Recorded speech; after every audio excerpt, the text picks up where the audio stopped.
네,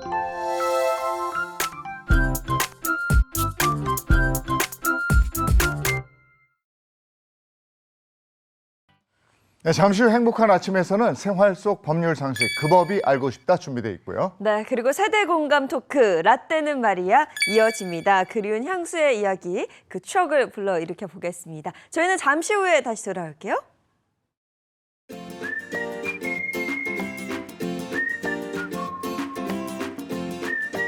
안녕하십니까. 행복한 아침 이재용입니다. 안녕하세요, 장예인입니다. 새로운 한 주가 시작됐습니다. 오늘은 6월 24일 월요일이고요. 부모님한테 아주 값비싼 골동품을 물려받았는데 그 골동품이 가짜였다. 그래서 감정가가 0원이다. 그런데 상속세를 내라고 그런다. 네. 이거 어떻게 하시겠습니까? 그 법이 알고 싶다 해서 한번 알아보겠습니다. 네, 그리고 한 시대를 풍미한 유행어에는 그 시절 감성이 녹아 있다고 하죠. 잘들 턱이 있나? 이 80년대 사회 풍자가 쏟아지던 그 유행어부터 부자 되세요를 외치던 2000년대까지 유행어 변천사, 오늘 라떼는 말이야에서 짚어보도록 하겠습니다. 자, 월요일의 행복한 아침 본격적으로 시작합니다.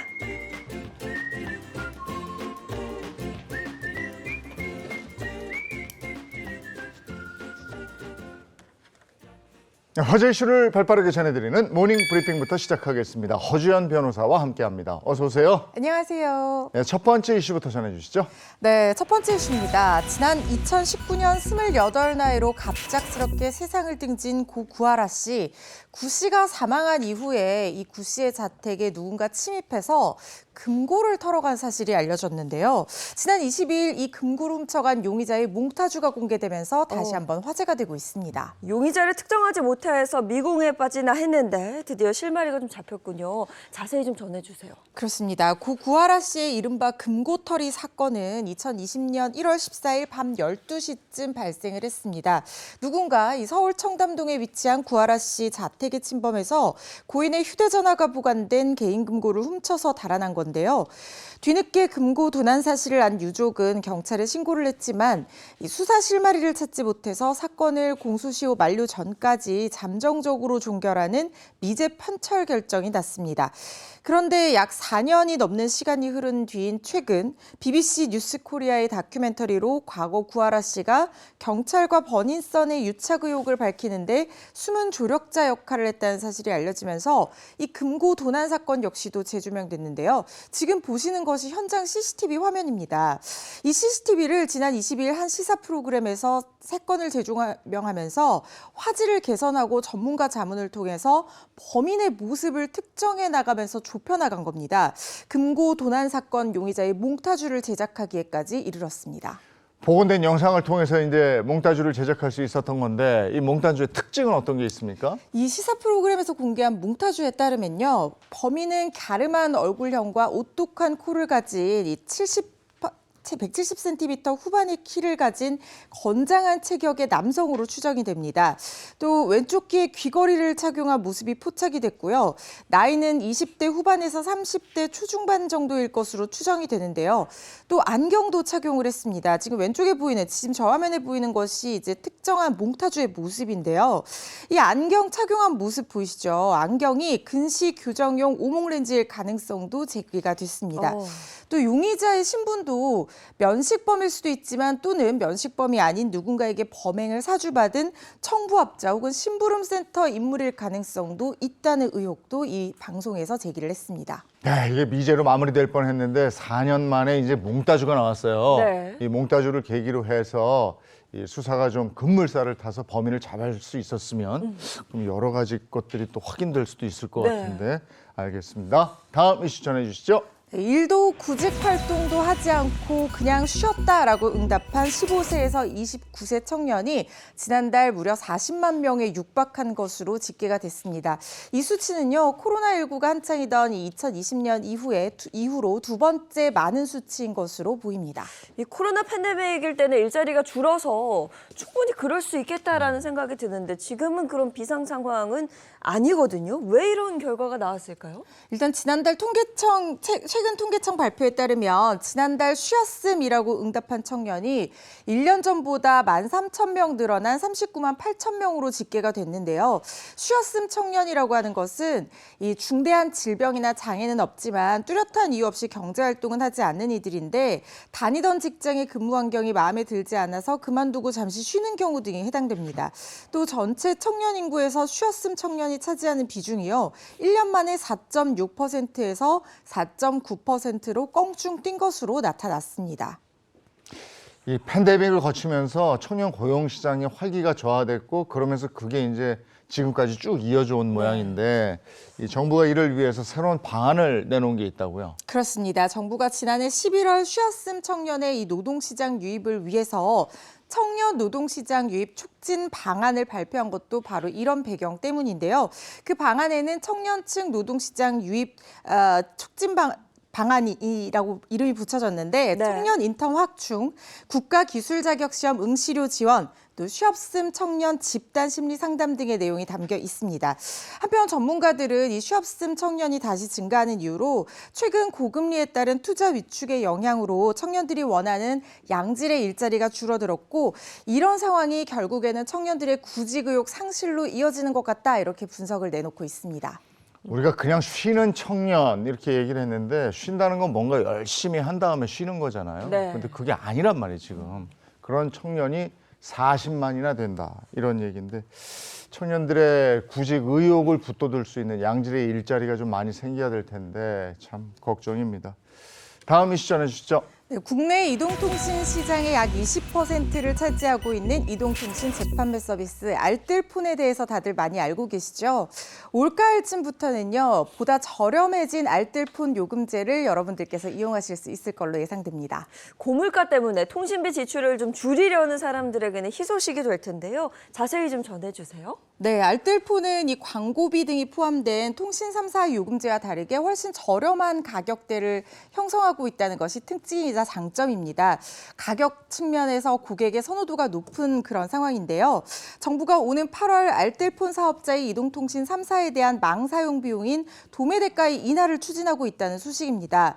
전환지원금 도입과 이통 3사의 저가 요금제 출시로 어려움을 호소하고 있던 알뜰폰 업계 모처럼의 호재를 반기는 분위기인데요. 직전 도매대가 인하는 2022년 12월 이뤄졌는데 당시 음성 도매대가는 1분당 6.85원으로 전년 대비 14.6% 낮아졌고요. 데이터는 1메가바이트당 1.29원으로 19.8% 인하됐습니다. 저는 망사용 비용을 도매대가라고 부른다는 것도 오늘 처음 알았는데 예, 이게 하여간 뭐 인하폭이 더 클 거라고요. 그렇습니다. 최근 가기부가 스테이지 X의 제4 이동통신사 후보 자격을 취소했는데요. 이에 따라서 통신시장 경쟁 촉진 주체로 알뜰폰의 역할이 부각되면서 당국이 도매대가를 상대적으로 큰 폭으로 내리려 하지 않겠냐 이런 이유가 나오고 있습니다. 과기정통부는 올해 업무 목표를 제시하면서 이통 3사 대비 30% 이상 저렴한 알뜰폰 경쟁력을 높여서 이동통신 시장 경쟁력을 촉진하고 가계 톡시비 경감에 기여하겠다고 공언한 바 있습니다. 또 알뜰폰의 이용자 보호 역량에 대한 우려가 대두되는 상황이라고 하면서 알뜰폰 업계의 역량 강화도 아울러 지원하겠다는 입장입니다. 고물가에 지쳐있는 국민들에게 그래도 떨어지는 게 있다 그러니까 예, 이 뭐 희소식이네요. 자, 다음 이슈 전해주시죠. 네, 마지막 이슈입니다. 기존에 파지로 불리던 못난이 농수산물, B급 농수산물들 못난이 먹거리로 이름 바꾸고요. 굉장히 인기몰이 중이라고 하는데요.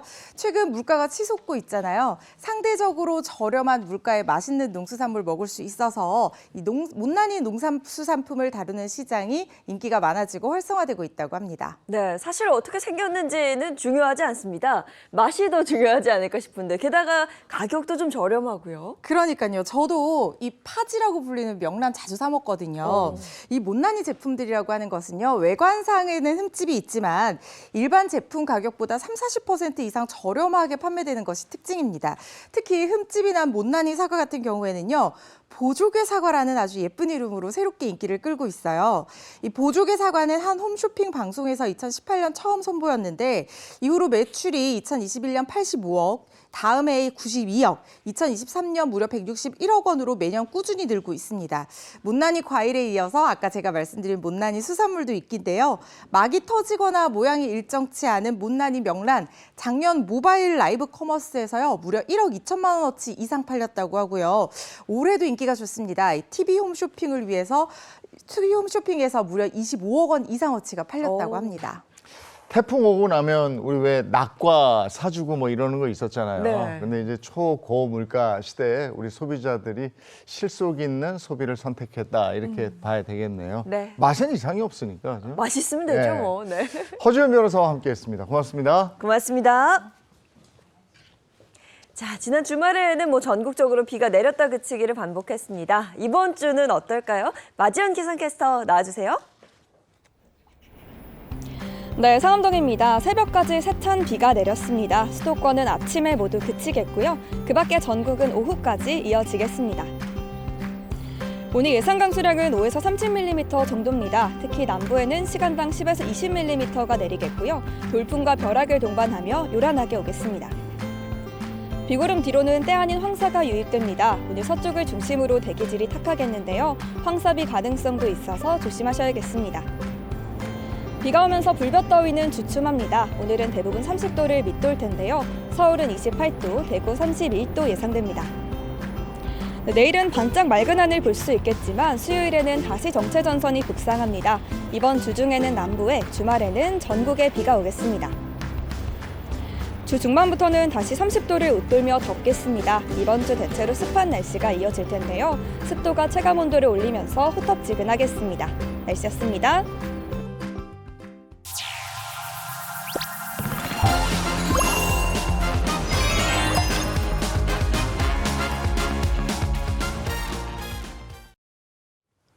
네, 행복한 아침 함께하고 계신 지금 시각이 7시 42분을 향해 가고 있습니다. 자, 방송인 박수림 씨 그리고 장진택 기자와 함께 얘기 나눠보죠. 어서 오세요. 반갑습니다. 안녕하세요. 자, 장진택 기자, 오늘은 자동차가 아닌 뭐 로봇에 대한 이야기를 준비하셨다고요? 네, 로봇이 도입된 식당도 많이 보셨죠? 그럼요. 봤죠. 예. 근데 요즘에 이제 아파트나 공원이나 뭐 회사 다양한 장소에서 로봇이 활용되면서 일상에 편리함을 좀 더해주고 있는데요. 그 첫 번째 사례는 경비원처럼 아파트를 순찰하는 로봇인데요. 이 로봇의 하루 스케줄이 아주 바쁩니다. 예, 첫 번째로 이제 놀이터에서 경계 근무도 서야 되고요. 예, 그리고 두 번째로 어린이 통학로에서 교통 지도하고, 이야. 예, 그리고 세 번째 주정차 단속하고요. 그리고 네 번째 불이 난 곳은 없는지 화재 감시도 한다고 합니다. 국내 로봇 기업 H사가 만든 이 로봇은 현재 서울 강동구 그리고 경기도 과천 등에서 시범 운영 중이고요. 3,000세대가 넘는 대단지 아파트에서 종횡무진 움직이며 주민들을 돕는다고 합니다. 로봇 참 바쁘네요. 심야 시간대에도 해야 되고 인력이 부족한 곳에 많은 도움이 될 것 같은데 또 다른 사례는 뭐가 있습니까? 공원으로 소풍 간 다음에 쓰레기 어떻게 치우지 이것 때문에 골치 아파하신 분들 많으시잖아요. 이제 그런 걱정 안 하셔도 됩니다. 바로 환경미화원 역할을 하는 야외 청소용 로봇 덕분인데요. 국내 로봇 기업 R사가 만든 이 로봇은요. 시민들이 호출하면 로봇이 와서 쓰레기를 수거합니다. 대신 버려주는 그런 역할을 담당한다고 하는데 앞으로 공원 위생 관리에도 큰 도움이 될 것으로 기대가 됩니다. 올 하반기부터 서울 양천구 파리공원, 오목공원 등에 점진적으로 투입될 예정입니다. 너무 귀엽지 않아요? 그래요. 너무 귀여워요. 이제 공원 가끔 놀러 가면 막 이렇게 잔뜩 쌓여 있어. 팔이 날리고. 그러니까요. 맞아요. 그 쓰레기를 봐도 좀 그렇고 혹은 또 처리하지 못해서 난감했던 경험이 있었는데 분명 도움이 좀 될 것 같습니다. 자, 그런가 하면 서울 성수동에는 똑똑한 로봇 알바생들이 또 등장했다 그래요. 네, 그렇습니다. 음료 배달의 주차까지 도와주는 똑똑한 로봇 알바생들이 등장했는데요. 국내 자동차 기업 H사가 선보인 로보틱스 기술이에요. 그 서울 성수동에 위치한 로봇 친환경 빌딩에 처음으로 적용이 됐는데요. 먼저 이제 배달 로봇부터 보시면요. 네. 우선 고객이 앱으로 뭐 커피나 음료 같은 거를 주문하면은 네. 로봇이 지하 1층 카페에서 커피를 받아다가 고객이 사무실 앞까지 안전하게 전하는 방식입니다. 진짜 편해졌다. 로봇이 엘리베이터나 출입문 같은 곳에 그 관제 시스템과 통신을 해서 각 층을 자유롭게 로봇이 오갈 수 있고 그 3차원 환경 인지 기술, 뭐 라이다 센서 뭐 이런 걸 말하는 것 같은데 네. 이런 것들 통해서 그 장애물들을 인식해서 최적의 경로를 생성해서 이 고객 주문하신 분을 찾아간다고 합니다. 아니 장애물을 인식해서 찾아가는 건 알겠어요. 그리고 네. 빌딩하고 연결이 돼 있어서 어느 층을 간다 이거 알겠는데 누가 시켰는지 로봇이 다 아나? 아니, 다 아나? 그러니까요. 아니 안 시켰는데 갑자기 로봇이 왔으면 어. 누가 보냈나? 이러고 배달 사고 있을 수 있잖아요. 아이고. 그런 아니에요? 걱정 좀 하지 좀 마요 좀. H사가 자체 개발한 안면인식 기술은요 정확도가 99.9% 이른대요. 어이구, 그래요? 자, 이런 기술은 건물 인프라와 연동해서 직원의 편리한 출입을 돕기도 하고요. 이렇게 배달 로봇에도 잘 활용할 수가 있다고 합니다. 그래서 로봇이 목적지에 도착하면 바로 물건을 주는 게 아니라 카메라와 인공지능 안면인식 기술을 통해서 수령자가 실제로 맞는지 확인 과정을 거칩니다. 이런 방식으로 한 번에 커피 16잔, 10kg 무게까지도 물품까지 배달할 수 있습니다. 앞으로는 택배나 우편물 배송 서비스까지 이렇게 범위를 더 확장할 수 있을 것으로 기대됩니다. 네, 그리고 또 운전할 때 네. 초보 운전자 같은 경우에는 주차를 굉장히 어려워하시거든요. 근데 주차를 대신해주는 로봇이 또 있다고 합니다. 네, 그렇습니다. 마침내 나왔습니다. 주차 걱정을 안 해도 되는 시대가 온 건데 그 H사의 계열사에서 만든 주차 로봇. 고객의 차량을 지정된 장소로 꺼내주거나 반납할 때 자동으로 주차해주는 역할을 맡고 있는데 한마디로 이제 발레 파킹 해주는 로봇이다 생각을 해요. 저렇게 도네. 예. 고객이 지정된 장소에 차량을 놓고 앱을 누르기만 하면 이 납작한 로봇 2대가 바퀴 밑으로 들어가요. 차 밑으로 들어가서 차를 살짝 들어 올려서 이제 주차를 해주는 방식입니다. 야, 신기한데요? 2대의 주차 로봇이 동시에 움직이는 게 또 신기하기도 하고 혹시 이게 되는 차가 있고 안 되는 차가 있고 이런 건가요? 그런 걱정도 하지 마세요 좀. 이 로봇은 최대 2.2톤까지 들어올릴 수 있습니다. 그러니까 다시 말해 거의 모든 차량이 이용할 수 있는데 자, 로봇은요 장착된 라이다 센서를 통해서 차량 바퀴의 크기와 위치를 정확히 인식합니다. 자, 최고 초속 1.2m 속도로 이동하기 때문에 시간이 너무 많이 소요되지도 않는다고 해요. 또 로봇이 전후 좌우 어떤 방향으로도 움직일 수 있습니다. 그러니까 주차가 어려운 좁은 공간도 활용할 수 있다는 것이 큰 장점 중에 하나죠. 네. 아, 자꾸 의심해서 죄송합니다. 그러니까. 그런 걱정 좀 이제 안 해야 될 텐데. 맞습니다. 이게 아무래도 같은 면적의 공간에 더 많은 주차면을 확보할 수 있으니까 공간 활용성이 굉장히 좋아질 그러네. 것 같아요. 네, 맞습니다. 그래서 이제 이와 함께 이런 로봇을 한 50대 정도 이렇게 동시에 이렇게 운영할 수 있는 그 스마트 주차 관제 시스템도 개발을 했는데요. 그 주차 로봇이 최적의 경로를 운행하고 여러 대의 차량을 효율적으로 배치할 수 있도록 돕는다고 합니다. 향후에는 사람이 주차하는 차량이나 이 무인 주차 지역까지 대응할 수 있도록 할 예정이고 또 나아가서 이 여러 대의 배송 로봇을 또 이렇게 관제할 수 있는 다중 통합 관제 시스템까지 개발해서 적용할 예정이라고 합니다. 앱 버튼을 누르면 이제 로봇이 주차는 물론이고 출차까지 해준다니까 한 10분에서 15분은 절약할 수 있겠네요. 네, 맞습니다. 그리고 주차 공간을 더 알뜰하게 활용할 수 있다 보니까 뭐 서울 강남 같은 경우 도시면 또 주차난을 겪는 곳이 굉장히 많거든요. 확실한 도움이 될 것 같습니다. 지금도 놀랍지만 앞으로 구현될 그 기술은 더욱더 놀라울 수 있을 겁니다. 전기차의 주차를 돕고 난 뒤에 이제는 자동 충전까지도 로봇이 해준다고 합니다. 자, H사는 올해 3분기 주차 로봇을 자동 충전 로봇과 연계할 계획인데요. 주차 로봇이 차를 충전 구역으로 이동시키고 나면 자동 충전 로봇이 무선 통신으로 차량 정보와 충전 상태를 확인합니다. 그 배터리 잔량이 적으면 로봇이 자동으로 충전을 하는 그런 방식이죠. 이때도 사람이 개입할 필요 없습니다. 로봇이 자동으로 충전구를 인식하고 자동으로 충전구를 열고 닫는 그런 게 가능하다고 하는데 앞으로도 이 같은 로봇 서비스를 확장하면서 로봇 산업 생태계를 구축한다 이런 전략입니다. 로봇이 우리의 삶을 어디까지 편리하게 해줄까 네. 기대가 되면서도 항상 로봇 얘기 나오면 좀 겁도 나고 불안하죠, 좀. 미래 사회가 어떻게 될까. 그 자리 불안하죠. 어떻게 하셨죠? 자, 여기까지 하고요. 이번에 우리 주변에서 일어나는 사건 사고를 법의 관점으로 풀어보겠습니다. 그 법이 알고 싶다.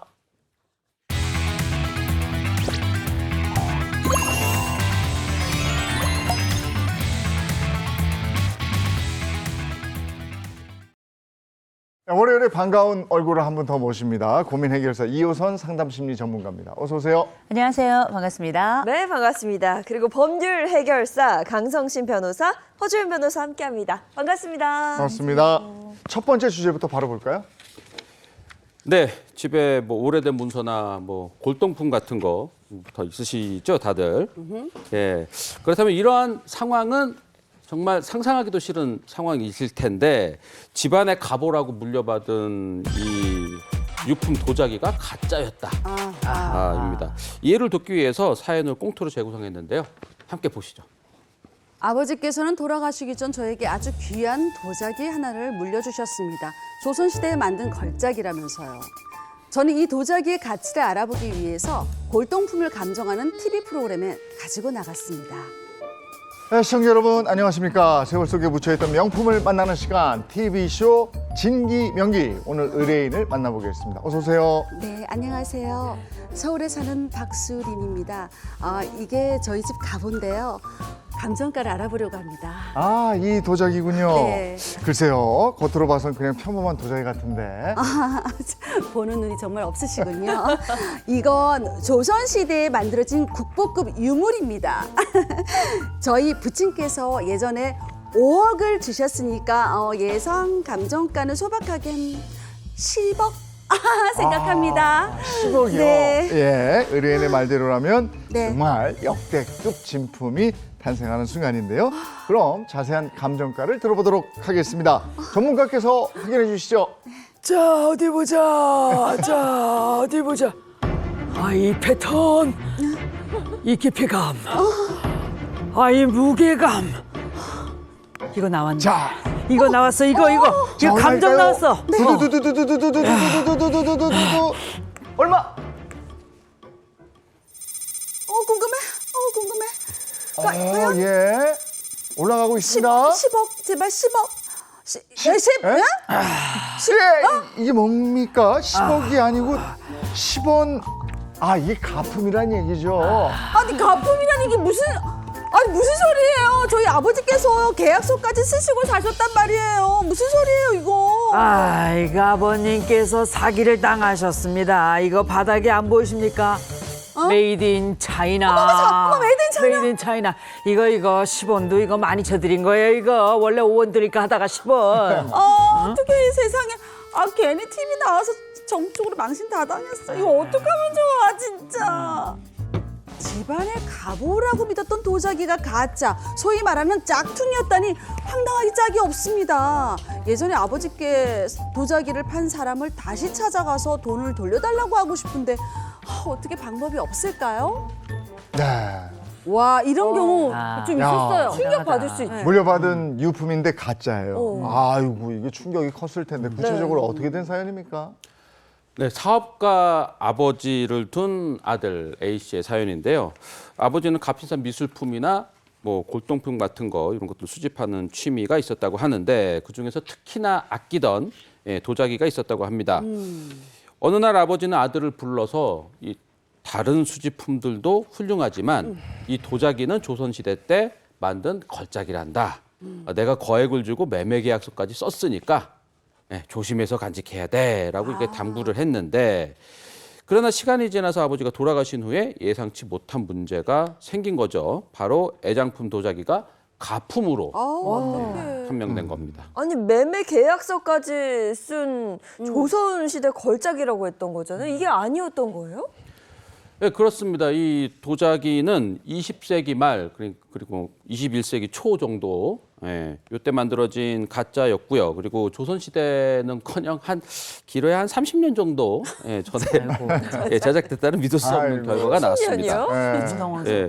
아들은 아버지가 사기를 당한 건가 하는 싶음에 그린 마음에 이제 화가 났는데 그래서 상속 재산을 신고할 때 도자기 가액을 빵원으로 적어서 국세청에 냈다고 합니다. 저도 이 감정가 책정하는 프로그램에 나갔었는데 의뢰인들이 가장 우려하는 게 뭐냐면 이 가격이 좀 낮게 책정되면 어쩔까 이게 아니라 집안에 가본데 가품이라 그러면 어떡하지? 이런 두려움을 좀 갖고 오시더라고요. 그런 것도 있어요. 아니 근데 정말 꿈에도 상상하고 싶지 않은 일이 네. 벌어진 건데 그 이후에 아들에게 또 황당한 일이 벌어졌다고요. 네, 맞습니다. 지금 이 아들이 이 도자기의 재산 가치를 0원으로 이제 신고를 한 건데 이때 국세청으로부터 연락이 오게 됩니다. 비록 도자기가 가짜라고 판명이 났다 하더라도 도자기까지 포함해서 상속세를 내야 합니다. 이렇게 연락이 온 겁니다. 이게 무슨 말이에요? 가짜 도자기였고 가치가 0원이라고 했잖아요.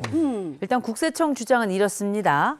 자, 돌아가신 아버지가 도자기를 구매했을 때 매매 계약서를 썼는데 네. 그 매매 계약서에는 미술품에 문제가 생기면 판매자에게 거래 대금을 돌려달라는 손해배상을 청구할 수 있다라는 특약, 이게 특약이 걸려 있었다고 하는데 그래서 국세청은 이 특약을 바탕으로 해서 아들이 도자기의 거래 대금을 돌려받을 수 있는 채권까지 상속을 받은 거다. 이렇게 아버지로부터 거액의 재산을 물려받은 것이나 마찬가지다. 이렇게 본 거죠. 아버지가 계약서를 잘 써두셨네. 어허. 그러면 가짜 도자기를 판명 났으니까 이걸 다시 환불받으면 되는 거 아니에요? 받으면 네, 되잖아요. 그러면 되는데 문제가 있습니다. 네. 왜냐, 이 도자기를 판매한 사람이 중국인이었어요. 중국. 중국인이어서 아들이 거래 당사자가 아니기 때문에 중국 판매자가 어떻게 생겼는지 어디 사는지 주소지가 어딘지 전혀 알 수가 없는 거고요. 그래서 이 아들이 손해배상 청구 소송을 하려면 이 중국과의 공조가 필요한 상황이다. 현실적으로 도자기를 산 돈을 돌려받기가 어렵다 하면서 조세 심판원에 이건 억울한 세금이다라고 호소를 한 거죠. 야, 이게 듣고 보니까 억울한 상황이긴 한데 네. 그래서 조세 심판원의 판단은 어땠는지 이게 궁금합니다. 이 도자기 세금을 매겼나요? 그 결론부터 말씀드리면 이 조세 심판원은요 아들의 주장을 받아들이지 않았고 결국에는 상속세를 이제 부과를 한 게 정당하다라고 했는데 심판원이 이렇게 판단한 이유는 이렇습니다. 아까 우리 사연에서 특약 내용이 있었잖아요. 네. 만약에 물건에 문제가 있거나 허위거나 불법적인 사항이 있을 경우에는 계약을 해지하고 판매에는 피해 대가를 변상함. 이런 특약 사항에 근거해서 당신은 이 도자기에 문제가 있었을 경우에 불법 행위로 인한 어떤 손해배상이라든지 이런 거를 청구를 할 수 있지 않느냐. 그런 채권, 권한이 있지 않느냐. 그러니까 당신이 그 채권 역시 상속을 받았으니 이 도자기에 관한 부분은 상속이 된 것이다. 라고 이제 본 거예요. 그래서 우리가 뭐라고 얘기했냐면 아니 중국인이고 사실적으로 어떻게 청구해야 될지 나는 상속인이기 때문에 방법을 모른다라고 이제 항변을 했잖아요.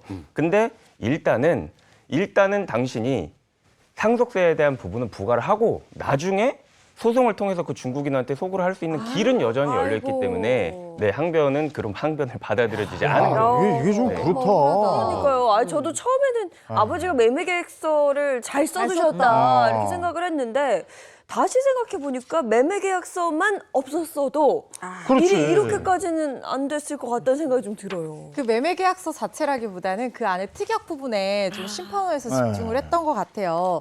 그러니까 거래 대금을 전액 반환해주겠다는 특약까지 써놨으니까 어쨌든 이 아들로서는 상속 채권을 나중에라도 회수할 수 있는 가능성이 있고 그럼 설령 도자기 가액이 0원이라고 하더라도 나중에 이 상속 채권을 그러니까 내 거래 대금을 돌려주세요 해서 그걸 다 받으면 그걸 사실은 상속받게 되는 거랑 똑같은 결과가 되는데 나중에 그 상황까지 이 조세 뭐 국세청이나 이런 데서 확인을 하기가 쉽지가 않으니까 일단 세금부터 내라라는 얘기로 들리거든요.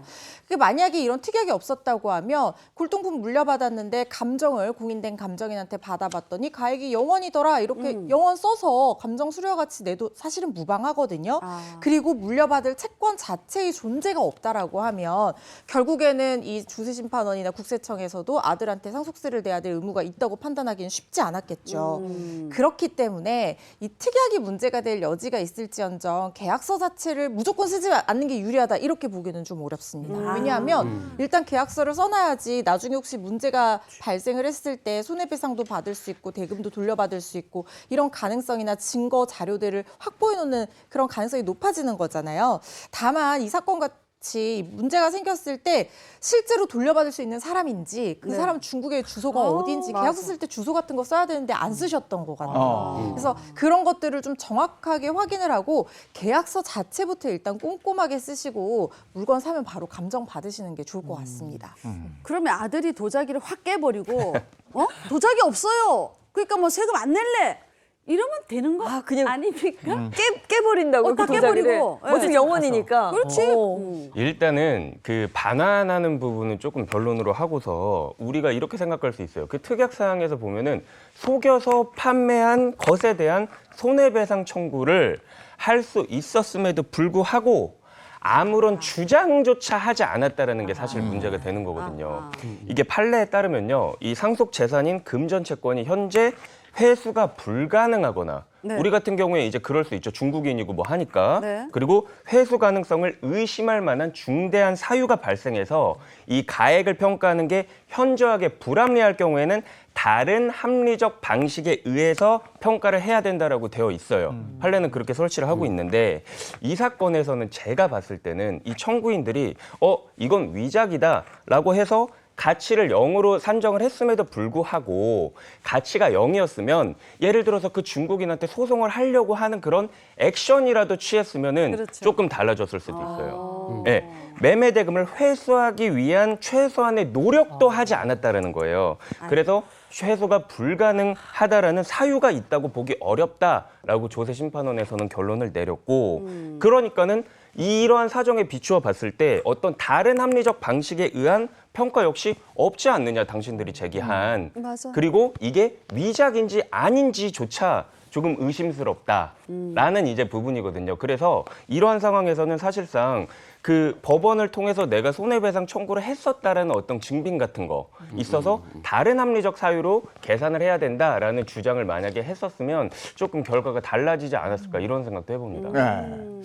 근데 이 사례하고는 다른 사례. 우리가 저 왜 골동품이나 미술품을 가지고 꼼수 상속세 또는 꼼수 증여세 뭐 이런 얘기 많이 세금 안 하잖아요. 내려고. 이런 부분은 어떻게 되는 거예요?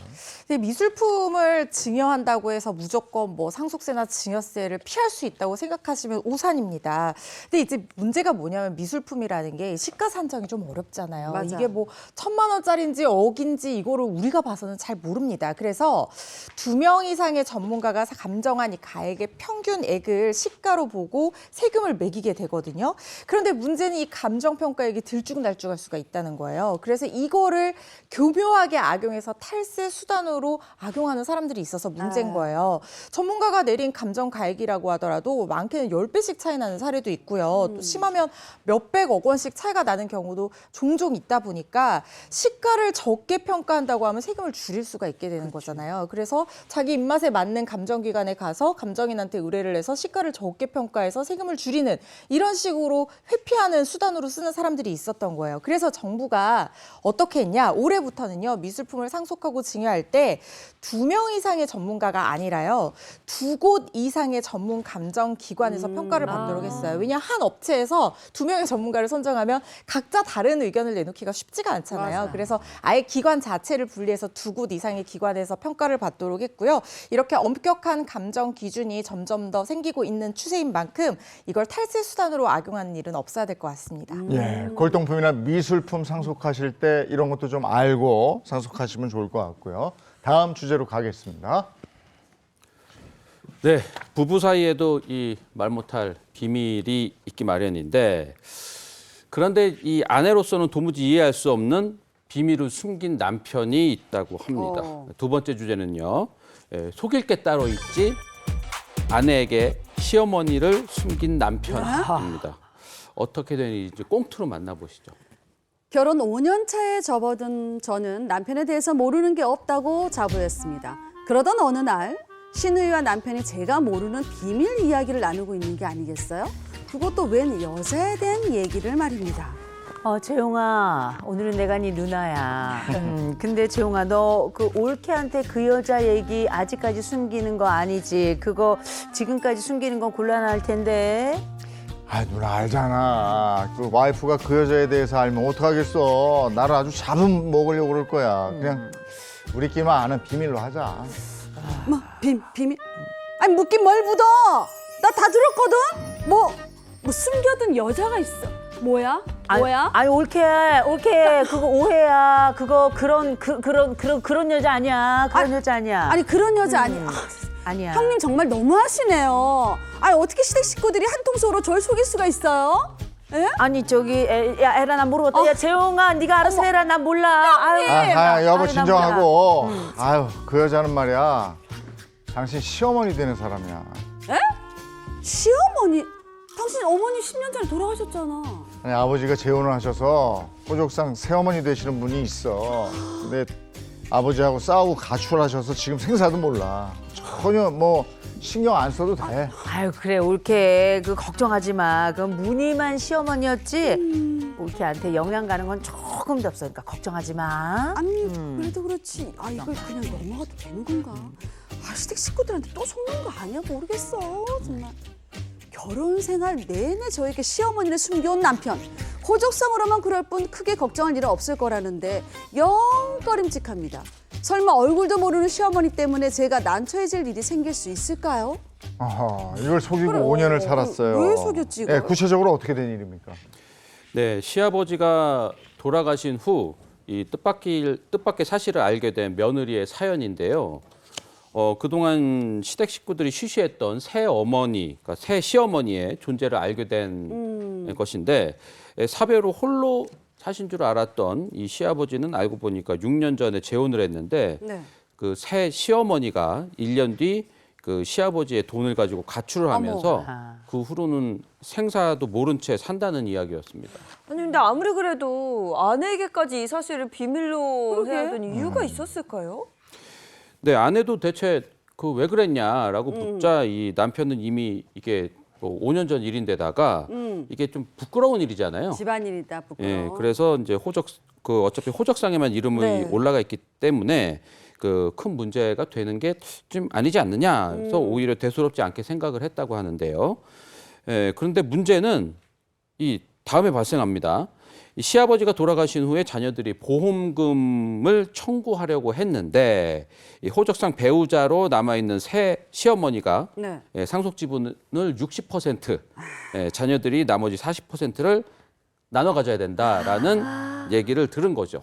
나 이럴 줄 알았어. 아내한테는 문제 없다고 자신만만했잖아. 이렇게 큰 문제 될 줄 저는 알았다니까요. 미리 봤어 저는. 아니 근데 계시면 괜찮은데 가출한 후에 연락도 안 되고 생사도 뭐 어떻게 됐는지 알 수 없고 근데 그런 새어머니한테 시어머니한테 상속 재산을 나눠줘야 된다. 네. 이게 어떻게 될까요? 일단은 법적으로 여전히 아직 혼인 신고가 되어 있잖아요. 네. 네. 그럼 뭐 가출을 한 어머니라고 하더라도 일단은 사망한 아버지의 상속자로서 권리는 맞네. 있는 거죠. 아. 그래서 뭐 집안의 재산을 들고 뭐 도망을 갔다 뭐 이러한 사정도 있었던 것 같은데 그렇다고 해도 뭐 상속인의 어떤 권리에서 박탈을 기본적으로 시킬 수는 없고 이 새 시어머니는 상속 지분을 받게 됩니다. 그럼 이제 가족들 상황에서는 굉장히 억울하잖아요. 억울하죠. 이게. 그러니까 이런 문제를 막으려면은 네. 아버지께서 사망 전에 미리 이혼을 하셨어야 돼요. 그래서 실제로 생각보다 많은 분들이 이혼을 하는 데 있어서 이미 전처가 아니죠. 현재 처가 이제 집을 나가서 오랫동안 연락을 되지 않았을 경우에 지금 나한테 별다른 어떤 문제가 없으니까 그리고 귀찮으니까 사는데 치이니까 라는 등등등의 이유로 맞아. 다음에 뭐 어떻게 기회 되면 하려고 하면서 미루거든요. 근데 사망 후에 이렇게 자녀들의 상속분에 대해서 문제가 생길 수가 있으니 미리미리 좀 조치를 취하시는 거를 권고드립니다. 그러니까요. 가출하고 난 이후에 따로 이혼을 한 게 아니기 때문에 법적으로는 배우자, 부부로 보는 거고요. 그러면서 가출한 새어머니도 상속인에서 배제시킬 수가 없는 겁니다. 근데 이제 무심히 지나가다 보니까 새어머니한테 이렇게 상속 지분이 있을 줄은 몰랐던 거죠. 맞아요. 자, 근데 이 사건에서 또 반전이 있답니다. 반전? 여기 또 한 번의 이제 반전이 있습니다. 네. 그 반전이 뭐냐? 이 좌절했던 가족들이 한 가지 새로운 사실을 듣게 되는데요. 이 첫 번째 반전이 바로 뭔가? 가출한 새어머니가 이미 돌아가셨다는 거예요. 이 5년간 연락이 끊기는 바람에 이 자녀들은 이 새어머니가 실제 사망하셨다는 사실을 전혀 몰랐던 건데 이렇게 되면서 새어머니의 자녀들이 있을 거 아니에요. 이 새어머니와 그 자녀들 사이에 상속 지분이 크게 변화를 겪게 됩니다. 상속 지분이 변화를 겪게 된다. 그럼 새어머니가 돌아가셨다는 사실이 자녀들에게 무슨 영향을 주나 보죠? 그렇죠. 만약에 새어머니가 아버지가 돌아가시기 전에 먼저 돌아가셨다 이게 밝혀진다고 하면 새어머니는 주어졌던 상속지분 60% 인정을 받을 수가 없게 되고요. 먼저 네, 가셨어요. 네, 자녀들이 이 100% 상속지분 주장할 수가 있게 돼요. 왜냐하면 상속이라는 것은 사람이 죽어야 시작이 되는 네네. 거거든요. 새어머니가 먼저 돌아가셨다고 하면 누구의 상속이 먼저 시작이 되겠어요? 새어머니의 상속이 먼저 그렇죠, 개시가 그렇죠. 되는 겁니다. 그렇다고 하면 상속자는 누구죠? 배우자인 아버지잖아요. 이 아버지가 새어머니의 상속분을 그 재산을 제대로 상속받았는지 오히려 자녀들이 그 부분에 대해서 따져봐야 되는 상황이 올 수도 있는 거죠. 네, 일단 자녀들로서는 작은 희망이 생긴 건데요. 그런데 이 사건 반전에 반전이 또 있었어요. 반전이 있어. 또 있습니다. 나중에 깜짝 놀라실 텐데 이렇게 꿈에 부풀었던 가족들이 다시금 새로운 사실을 알게 되는데 그 사실이 무엇이었는가? 이 새어머니가 알고 보니 아버지가 사망한 직후에 돌아가신 거예요. 전이 아니라 그렇죠. 공교롭게도 아버지가 돌아가신 지 이틀 후에 아. 새어머니도 지병으로 세상을 떠난 걸로 알려지면서 완전히 또 새로운 이야기가 되는 그럼 또 거죠. 갔다 와야 되네. 아니 그렇게 되면 새어머니의 상속 지분은 어떻게 돼요? 다시 원래대로 돌아가는 건가요? 그렇습니다. 원점? 그 둘이 네. 계속 따로 살았잖아요. 네. 근데 만약에 하루 차이로 돌아가셨는데 시어머니가 만약에 늦게 돌아가셨어요. 그게 이제 밝혀졌단 말이에요. 네. 그럼 이제 아버지가 사망한 후에 새어머니가 살아있거나 사망을 했다면 일단 어때요? 늦게 사망하신 분이 새어머니가. 네 맞습니다. 만약에 새어머니가 하루라도 늦게 사망을 하셨다면은 일단 아버지의 그 보험금 성속분은 네. 새어머니한테 새어머니한테 60%가 가는 게 맞죠. 그리고 이럴 수가 있어요. 그럼 우리 남은 자식들이 어떻게 하면은 이 60% 어쨌든 새어머니도 어머니였던 적이 있었다. 어머니. 나한테 친어머니 같은 네. 그렇게 주장을 할 수도 있지 않겠습니까? 하지만 계모란 말이에요. 네. 계모이기 때문에 결국에는 이 시어머니가 만약에 다른 자식들이 글로 있었다면 가네. 글로 가고 그리고 뭐 형제 자매가 있었다면 또 그쪽으로 가게 되는 그런 상황이 있을 수가 있어요. 그래서 다시 한번 말씀드리는 게 이러한 이혼 등에 관련된 서류 같은 거는 미리미리 제때 구비를 해놓으시는 게 그렇구나. 네, 좋다고 말씀드리겠네요. 그리고 이런 거 질문하시는 분들 계세요. 남편이랑 안 보고 산 지 10년이 넘었다. 나 그 사람 어디에서 뭐 하는지도 모른다. 그런데 무슨 부부냐. 이거 자동으로 이혼된 거 아니냐. 이렇게 생각하시는 분들이 있는데요. 우리 법에서는 자동 이혼 제도라는 것은 없습니다. 그런데 모든 소송은 상대방이 소장을 송달을 받아야지 진행을 할 수가 있거든요. 이렇게 상대방이 그냥 일부러 방치했다, 유기했다고 볼 수 있을 정도로 연락이 두절됐다거나 아니면 생사가 불분명한 지 3년이 넘었다. 뭐 그래서 소장을 여러 번 보내도 받지 않는다. 그럼 어떻게 이혼해야 되냐. 이혼 절차가 진행이 안 되는 거 아니냐. 맞아요. 이렇게 생각하실 수 있는데 그런 상황을 대비해서 우리 공시송달에 의한 이혼 제도라는 것도 있습니다. 원고가 원하는 것이 이혼만이라고 하면 이 제도를 이용해서 이혼 판결을 받을 수가 있는데요.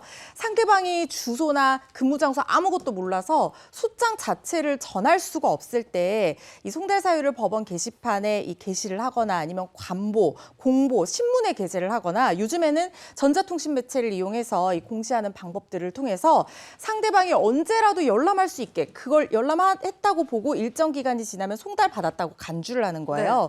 그래서 일정 기간이 지나면 소장을 받은 걸로 보고 절차가 이루어질 수 있도록 하는 그런 제도가 있거든요. 그런데 이게 쉬운 방법은 아니에요. 뭐 연락 대충 안 된다고 해서 무조건 다 공시송달 제도로 이혼할 수 있는 게 아니라 정말 여러 번 모든 주변 지인과 가족들 수소문해서 노력을 했는데도 불구하고 연락이 닿지 않고 주소도 모르고 송달도 받지 않았다 이런 것들을 굉장히 객관적으로 입증을 잘해야 되거든요. 이게 인정이 된다고 하면 공시송달로도 이혼하실 수 있으니까 연락 안 된다고 해서 그냥 버려두지 마시고 꼭 이혼해야 될 필요성이 있다 생각하시면 이제도 이용하시는 것도 좋을 것 같습니다. 네, 이게 또 그리고 미루다가 안 해요. 맞아요. 그때 생각날 때 해야 돼. 자, 알겠습니다. 오늘 그 법이 알고 싶다 여기까지 하겠습니다. 고맙습니다. 고맙습니다.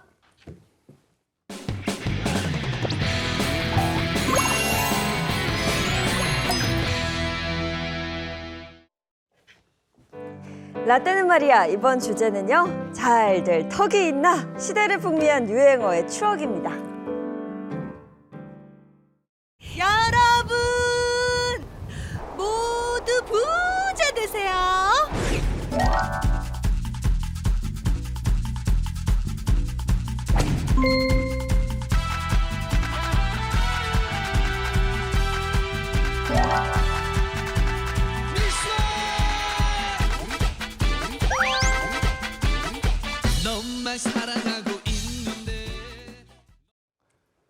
세대 간의 추억을 공유하는 시간 라떼는 말이야. 오늘의 주제는 그 시절 유행어인데 예전에 진짜 유행어 참 재밌는 거 많았어요. 맞아요. 옛날 그 시절에 유머 1번지, 네. 쪼비디오 자켓, 그다음 한바탕 웃음으로 코미디 세상만사 막 이런 거 보면서 아이 어른 할 것 없이 진짜 유행어 다 따라하고 다녔었어요. 맞아요. 예인 씨는 들어봤어요? 이 프로그램 중에서 이제 하나라도? 들어보긴 했는데 사실 네. 제가 본 적은 없고요. 그렇죠. 저는 딱 개그 콘서트 그렇구나. 그때 좀 많이 봤던 것 같습니다. 그렇구나. 그래서 오늘 한번 제대로 배워보려고요. 그렇죠. 우리 아무것도 모르는 예인 씨를 위해서 네. 지금부터 우리가 유행어의 역사를 한번 쭉 훑어볼 텐데 네. 우리나라 최초 유행어가 언제부터 시작되었는가? 1970년대부터 이제 시작이 됩니다. 그때 TV가 대부분 이제 보급이 되면서 코미디언들이 국민들에게 영향을 주기 시작한 시기가 바로 이때인데 그때 코미디언들이 만들었던 이 유행어의 특징이 뭐였는가?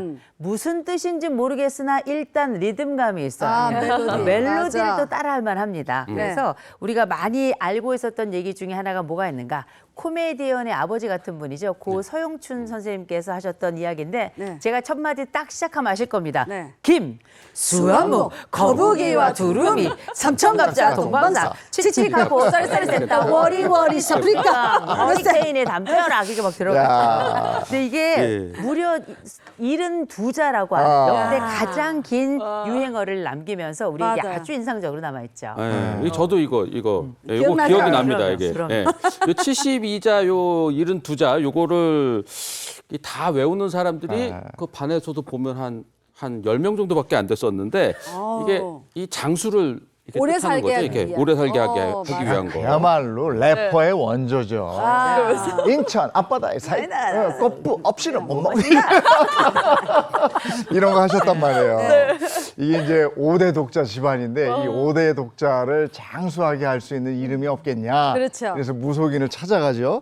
그래서 그 무속인이 그걸 붙여줍니다. 수한무는 이 수명이 무한하다 이런 뜻이고 거북이와 두루미는 십장생을 나타내는 이름이잖아요. 오래 사는 거. 근데 그 아이가 물에 빠졌다는데 그 이름 다 된다고 숨 넘어가잖아요. 맞아요. 부모가. 예. 그리고 고 서영춘 우리 코미디언 선생님께서 이거 있잖아요. 뿌빠빠 뿌빠빠 인천 앞바다에 사이다 떠서도 컵부 없이만 못 마십니다. 이거. 뿌빠빠 뿌빠빠. 근데 래퍼, 그게 래퍼. 근데 왜 인천 앞바다에 사이다가 항상 뜨느냐? 저도 그게 궁금했거든요. 네. 근데 인천에 그 사이다 공장이 인천에서 시작이 됐대요. 근데 지금은 인천 사이다 공장은 없어졌는데 유행어만큼은 남아 있는 거예요. 네. 그리고 제가 알기로 그 시절에 또 한 분의 그 유행어 제조기 하면 고 이주일 선생님이었다고. 아이고 우리 못생겨서 죄송합니다. 예, 이주일 씨 초창기에 이주일 씨는 외모 때문에 웃으면 보기와 외에 단 1회 출연 만에 강제 하차당하는 굴욕을 겪었는데요. 맞아요. 이걸 나중에 유행어로 승화시킨 거였어요. 또 콩나물 팍팍 묻혔냐? 이것도 유행인데 당시 콩나물로 끼니를 때운 그런 경험에서 우러난 유행어라고 그래요. 맞아, 재밌었어. 콩나물을 어쩌다 먹어본 사람은 절대 흉내낼 수 없었던 네. 서민들의 삶의 애환이 이주일 씨를 잘 표현했다는 거죠. 예. 예, 그리고 이제 80년대 초에 누구나 다 아는 이 팔음절 유행어 경사났네. 예. 뭐 응팔도 나오고요. 맞아. 이거 다 맞아. 따라 만들 많이 해보셨을 텐데 이렇게 해서 같이 경사났네, 경사났어. 이렇게 해서 아유 우리 이거 어떻게 다 알지 이거. 근데 이 8글자가 정말 리듬 또 멜로디 따라하기가 워낙에 쉬워가지고 우리들 머릿속에도 굉장히 각인이 돼 있는데 이 출처와 유래가 어디였는지 모르는 분들도 꽤 계실 겁니다. 이게 1980년대 코미디 프로그램 중에 유머 1번지라고 있었죠. 맞아요. 기억하실 텐데 이때 코너 중에 변방의 북소리라는 게 맞아. 있었습니다. 이때 슬랩스틱 코미디의 원조죠. 바보 연기의 대가. 연곱다 하는 심영래 씨가 변방을 지키는 포졸로 출연하는 코너였는데 이때 나온 유행어가 지금도 우리 머릿속에 남아있는 경사났네, 맞아요. 경사났어로 이제 남아있게 되는 거죠.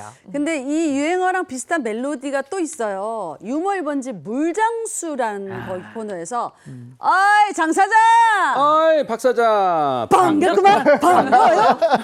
찌그러잖아요. 오랜만에 보면 이 사장 자연스럽게 박 사장 이러면서 반갑구만 반가워요.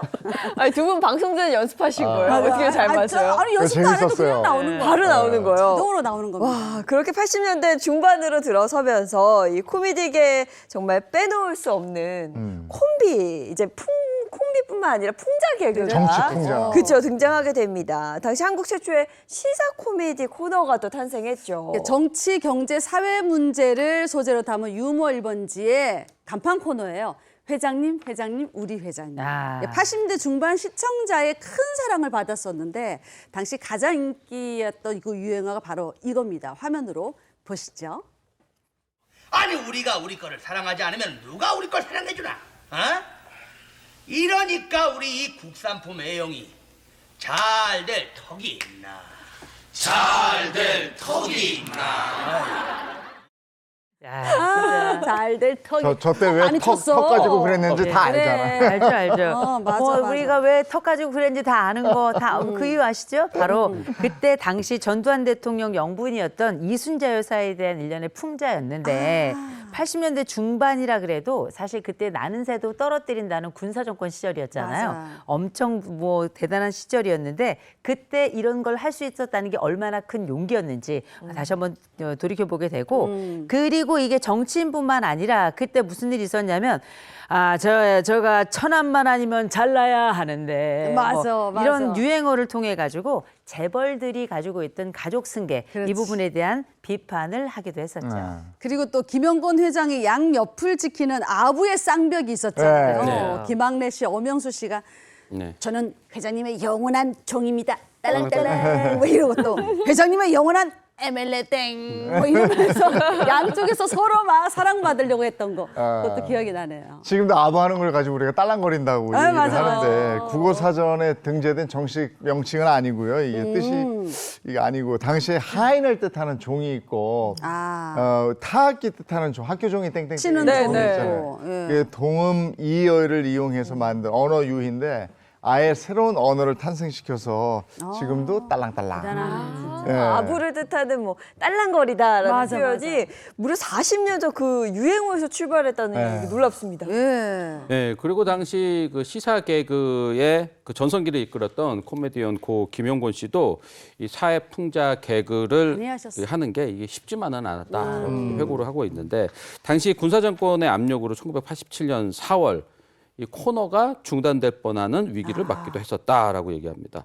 네, 그러나 두 달 뒤에 이제 전국적으로 벌어진 반독재 민주화 운동 때문에 1987년 7월에 방송을 재개할 수 있었다라고 합니다. 그렇죠. 이제 고 김영곤 씨 사실 우리가 다들 기억하실 겁니다. 네. 정말 살도 많이 빼셨었거든요. 맞아요. 그래서 깜짝 놀랐는데 갑자기 심장마비로 돌아가시면서 이분들에 대한 이 김영곤 씨에 대한 그림이 굉장히 컸었는데 그때 당시 이 정권 속에서 용기 있게 국민들에게 웃음까지 함께 주었던 김영곤 씨가 지금 오늘 더 보고 싶네요. 네.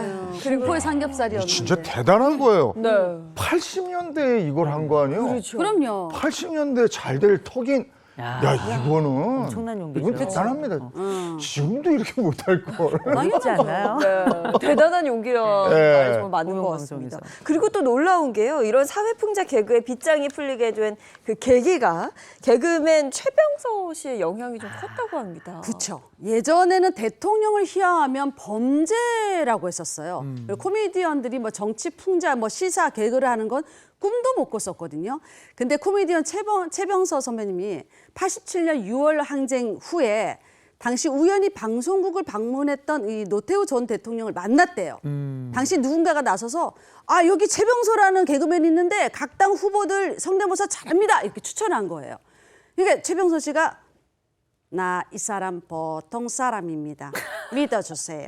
이렇게 노태우 전 대통령 앞에서 성대모사를 똑같이 한 거예요. 네, 네. 이 당시로서는 이 대통령 앞에서 이 성대묘사를 했다. 이게 파격적인 시도네요. 이 현장 반응은 그때 어땠어요? 대박이었죠. 그러니까 노태우 전 대통령이 크게 웃으면서 앞으로 나 이 사람 가지고 풍자해도 좋습니다. 믿어주세요. 이런 약속까지 한 거예요. 그러니까 그 이후부터 방송국에서는 그동안 막 얼마나 근질근질했겠어요. 그러니까 시사, 정치, 풍자, 막 코미디가 본물 터지듯이 막 나오기 시작한 겁니다. 사실 저는 네. 이때가 오히려 좀 그립기까지 하거든요. 맞아요. 그런데 그동안은 그 이전 시절에는 정신 풍자한다는 것 자체가 굉장히 위험한 일이었고요. 절대 건드려서는 안 되는 성역 같은 거였는데 이 사건을 계기로 해서 완전히 그 반대 상황이 벌어지게 된 겁니다. 그래서 어떤 얘기가 나오느냐. 아니 왜 우리 당대표 성대모사 시간 왜 이렇게 짧냐. 길게 해달라. 또 아니 왜 우리 당대표는 이렇게 왜 이렇게 우스꽝스럽게만 하냐. 조금 더 다른 방식으로 해달라. 이런 얘기가 나올 정도로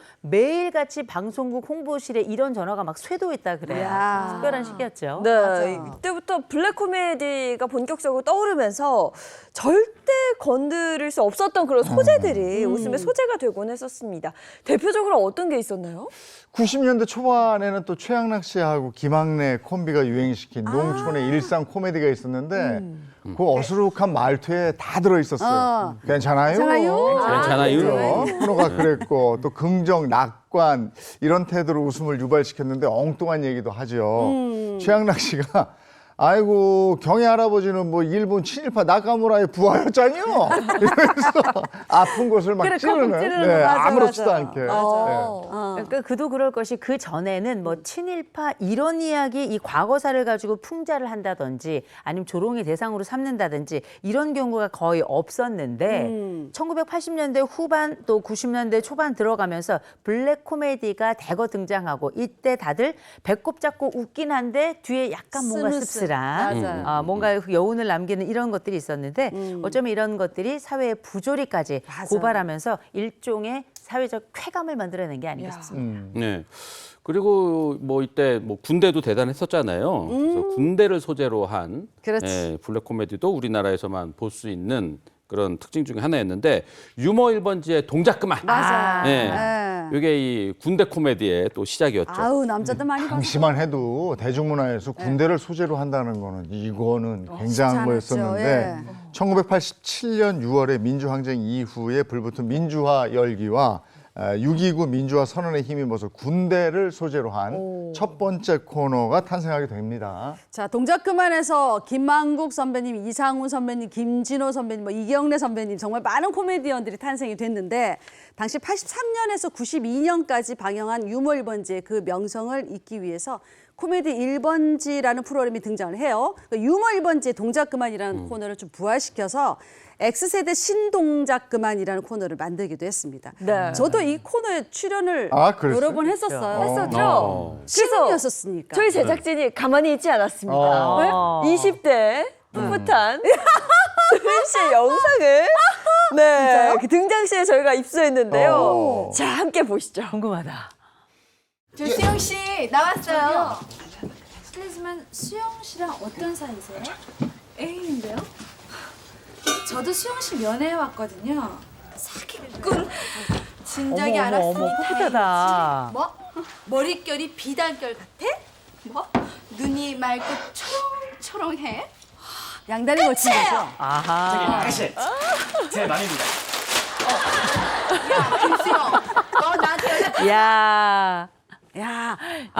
저 당시 신인이기 때문에 그 캐스팅이 보드판에 써져요. 그래. 그 유머 이제 동작 그만에 캐스팅 여자 1, 여자 2인데 여자 1에 박수림 써졌으면 너무 좋은 거야.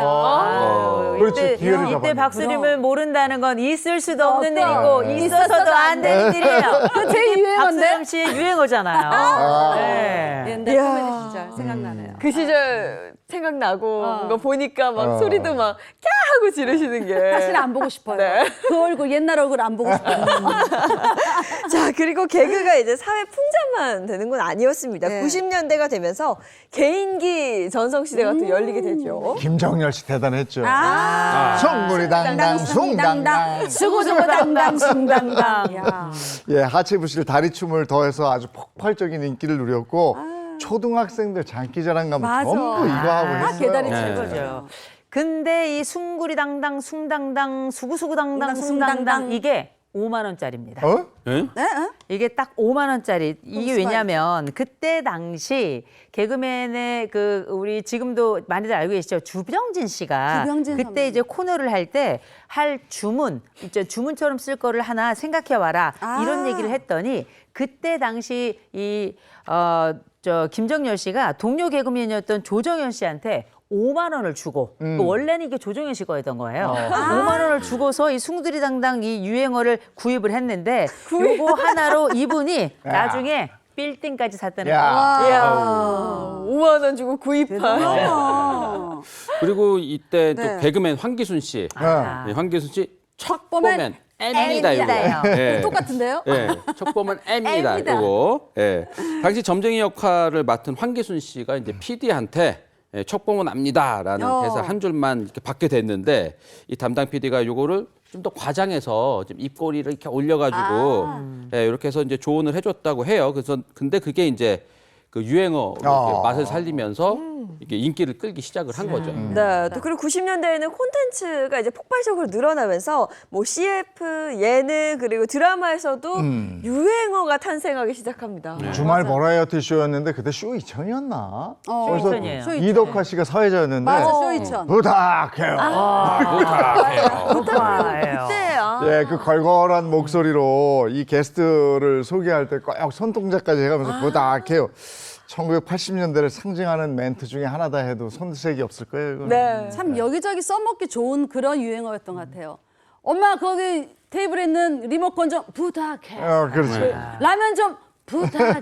아유, 막 그런 그럼요. 것들. 아유, 덕화예요. 이렇게 그렇지. 얘기가 나오는데 사실 이게 이덕화 씨가 이걸 일부러 만들려고 그랬던 건 아니고 네. 이게 제 진행을 하다 보니까 스태프들한테 큐 사인을 줘야 되는데 이 큐 사인을 할 때 특별히 음악 프로그램을 진행하는데 요 멘트하고 큐 사인이 딱 맞아야지 그 다음 그렇죠. 분으로 딱 넘어가잖아요. 그래가지고 이를테면 뭐 자 노래 듣겠습니다. 조용필 씨 이렇게 하니 큐 사인이 잘 안 맞더래요. 그래서 이게 어떻게 할까 고민을 하다가 어떻게 했냐?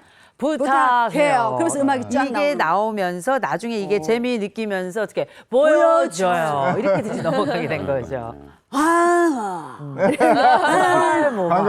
광고도 짓고. 맞아.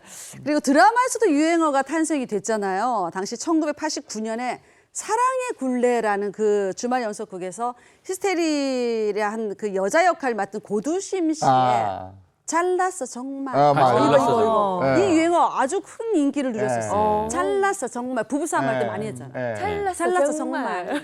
그리고 이제 2000년대에 들어서면서 네. 자신이 가지고 있는 그 욕망을 그대로 드러내는 그런 열풍, 유행어들이 나오기 시작합니다. 대표적인 유행어 바로 이것이라고 하는데요. 이것이 무엇일지 보여주세요. 여러분, 여러분, 모두 부자 되세요. 진짜. 꼭이요. 기억나요? 되게 희망적이잖아. 근데 이거 IMF 이전에는 인사말로 부자 되라, 돈 많이 벌어라 이런 말을 직접적으로는 안 했다고 그래요. 네. 근데 그때는 복 많이 받으세요. 맞아, 그랬어요. 여기에 이제 다 포함되었던 건데 네. 근데 IMF 전후로 돈이 없는 데서 온갖 좌절과 비극이 시작이 됐고 그걸 경험한 국민들이 직접적으로 부자 되세요. 이렇게 확실한 표현을 썼다는 거예요. 돈이 없으니까 너무 힘들었거든요. 그렇죠. 똑같이 한번 해봐요. 저기처럼. 부자 되세요. 아니 이렇게 이 부자 되세요라는 말이 단순한 유행어를 넘어서 2002년도에 가장 인상적인 캐치프레이로 꼽히기도 했다 그래요. 그래서 이제 이게 광고하고 무관하게 대중들이 아까 말씀하셨던 것처럼 뭐 복 받으세요 이런 게 아니라 그냥 만나면 부자 되세요 이렇게 하나의 인사말처럼 자리 잡게 되었고 요 이야기가 지금 시즌으로 넘어오면서 어떻게 변형됐냐면 꽃길만 걸으세요, 돈길만 맞아, 걸으세요 요런 이야기를 명맥을 이어갔다고 보면 될 것 같습니다. 마찬가지로 그 욕망을 드러내는 유행어들이 등장을 합니다. 2006년 개그 프로그램에서 그 사모님이 등장하죠. 네. 김기사를 탁 부르잖아요. 김기사 운전해. 이러면서. 맞아. 그러니까 막 고급 승용차 타고 비싼 명품 걸친 채 기사에게 엉뚱한 지시를 내리는 사모님 놀이가 전국적으로 전 국민들에게 열풍을 이어가기도 했어요. 네. 저는 이제 이 김기사 운전회, 요게 이게 18년 전이나 된 건지 됐네. 얼마 안 된 거라고 생각을 했는데 네. 18년 전이죠. 지금. 네. 이게 시간이 지나면은 이 유행어 같은 것도 이제 점점 이렇게 좀 이게 희석되잖아요. 맞아요. 잊혀지잖아요. 네. 네, 그래서 우리가 뭐 사용하는 신조어나 줄임말들도 이제 점점 이렇게 좀 없어지고 그래서 소수만 살아남겠다는 이런 좀 생각도 드네요. 맞습니다. 세월이 지나면 두 부류로 나뉘죠. 사라지거나 혹은 살아남거나. 맞아. 지금 생각해 보면 예전에 한창 인기였는데 뭐 완전히 사라진 뭐 그런 표현들이 좀 있습니다. 최고를 뜻하는 왕, 캡 이런 거 많이 썼었거든요, 예전에. 왕캡. 울트라 캡숑짱. 80년대 왕짜증. 왕땡땡 해가지고 무슨 왕짜증, 왕푼수 뭐 이런 얘기 많이 썼었고 왕짜 그다음에 캡. 캡이야. 야, 캡이 완전 캡이다. 숑 뭐 이런 말 캡이다. 썼고 90년대 이때까지 신세대들이 이거 많이 썼는데 요즘 안 쓰잖아요. 아예 안 쓰죠. 네. 그러니까 그게 너무 좋으면 울트라 캡숑짱 뭐 맞아, 이러잖아요. 그랬어요. 근데 90년대 중반에 짱이라는 단어가 혜성처럼 등장을 해요. 재밌는 건 지금은 짱 맛있어, 짱 좋아, 짱 멋있어, 짱 뭐 이랬거든요. 근데 예전에는 단어 뒤에 붙어서 얘가 싸움 짱이래, 뭐 얼굴 짱이래, 뭐 이랬었단 말이에요. 얼짱 이런 말도 있었어요. 그래서. 근데 이런 짱. 식으로 쓰임새가 좀 달라졌는데 그러다 2000년대에 이들을 합쳐서 킹 왕짱 이런 말로 등장을 하죠. 지금도 킹 왕짱 이런 말 써? 아니, 짱 써요? 쓰지. 킹 왕짱. 짱은 뭐 요즘 어린 친구들은 안 쓰는 거 같아요. 안 써요? 짱으로 통일 아니에요, 그냥. 짱은 뭐 찐이야. 아직 쓰고. 뭐 이렇게 네. 찐 그래서 쓴다, 이제 찐. 우리가 이렇게 세월이 흘러가도 여전히 남아있는 그런 유행어가 있는데 그중에 가장 대표적인 것 중에 하나가 바로 뭐냐? 뻥친다. 뻥치지 마. 얘기하잖아요. 이런 속어인데 이게 원래 거짓말하다는 뜻의 속어인데 이게 원래 유행하게 된 건 언제부터냐? 1990년대부터 시작이 됩니다. 그 중에서도 여러분 그 옛날에 청춘행진곡이라고 하는 그 코미디 프로그램이 있었는데 네. 그때 왜 따발총 김영하 씨라고 개그계의 데모가 계셨어요. 말 엄청 맞아, 빠른 맞아. 분인데 이때 이분이 뻥할머니로 등장을 해서 뻥이야! 외치는 게 있어요. 그렇게 외쳤던 게 너무 재밌어서 그때 이후로 뭐 뻥치다, 뻥이 세다, 입만 열면 뻥이다 이런 표현들이 여전히 남아서 우리 일상 속에 사용하게 되는 거죠. 네. 그 시절 기억나는 유행어 혹시 이재용 아나운서? 80년대 최양락 씨하고 백현숙 씨가 했던 나는 뽕이야. 뻥이야 이게죠. 90년대에 엄매 기주고 엄매 기사라. 네, 이런 거 있었죠. 뻥더야 오지 마라 아가씨. 백일섭 씨. 예.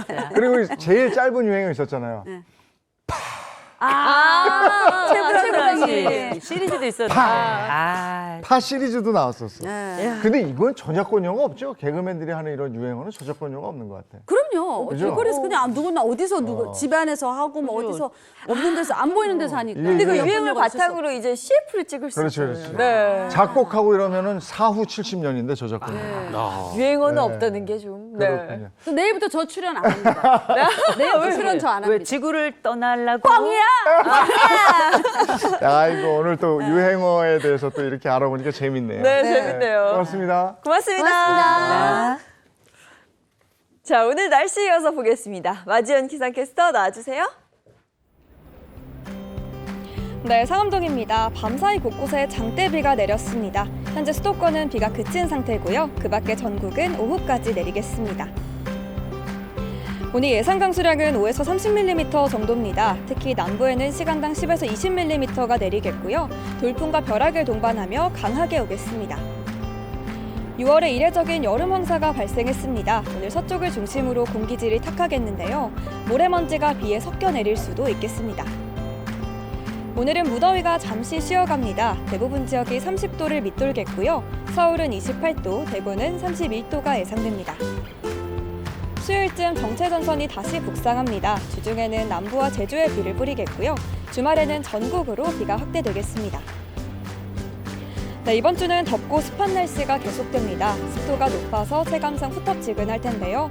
건강 잃지 않도록 관리 잘해주시기 바랍니다. 날씨였습니다.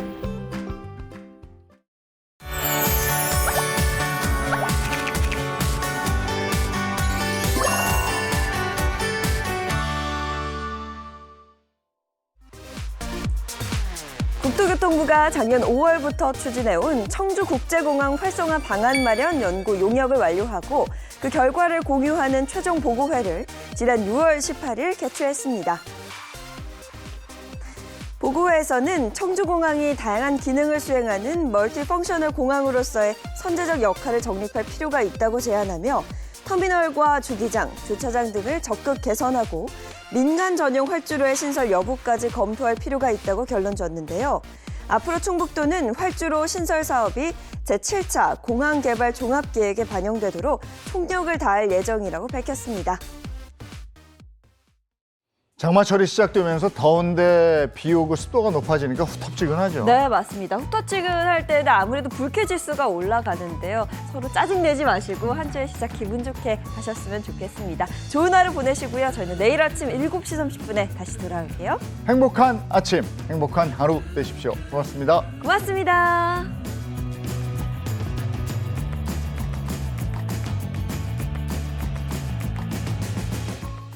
채널 A